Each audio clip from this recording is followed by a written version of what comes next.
This video, I'm going to be talking about the Second Conscription Act, which today is known as the 20 Negro Law.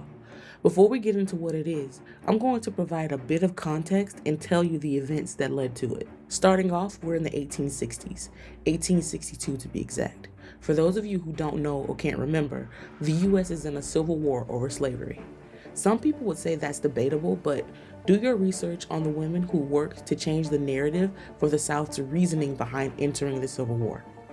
But to get back on track, we're in the Civil War, and the Confederate Congress decides to pass the First Conscription Act in April of 1862, just 5 months before Lincoln issued the preliminary Emancipation Proclamation.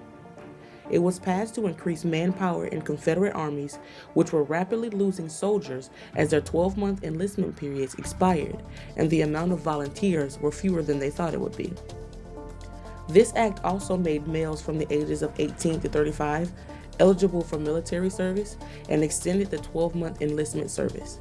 This act was also very controversial because it allowed people who were financially well off the option to hire someone to take their place. The act also exempted men of certain occupations like government officials, educators, ministers, factory workers, and munitions workers. Plantation overseers, however, were not exempt, so they actually had to get out on the front lines and fight for what they wanted. Let's get to the preliminary Emancipation Proclamation that was issued on September 22, 1862. It's important to remember that this is not the actual Emancipation Proclamation, but the preliminary. Preliminary just means something that's done in preparation before an actual event, i.e. the Emancipation Proclamation. Quickly, the preliminary just stated that the rebels, meaning the Confederate States in this context, had until January 1st, 1863 to stop fighting and rejoin the Union, or the slaves in these rebellious states would be freed. Obviously, we know how that turned out because the actual Emancipation Proclamation was given on January 1st of 1863.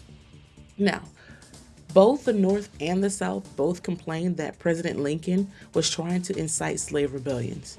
This was actually an ongoing fear of slave owners in the South since the American Revolution. As a counter, in order to prevent slave rebellions, the Confederate Congress passed the Second Conscription Act, aka the 20 Negro Law, which exempted one white overseer for every 20 enslaved people on a plantation from military service to secure the proper police of the country. This allowed enough males to stay home to defend against a possible rebellion. This angered poor white Southerners who didn't own enough slaves to be exempt, and it also angered the Confederate soldiers. Sam R. Watkins wrote in his memoir that the 20 Negro Law gave us the blues. We wanted 20 Negroes. I, for one, am happy that the leaders of the Confederate States were basically dumb, because that clearly benefited my ancestors, which in turn benefited me.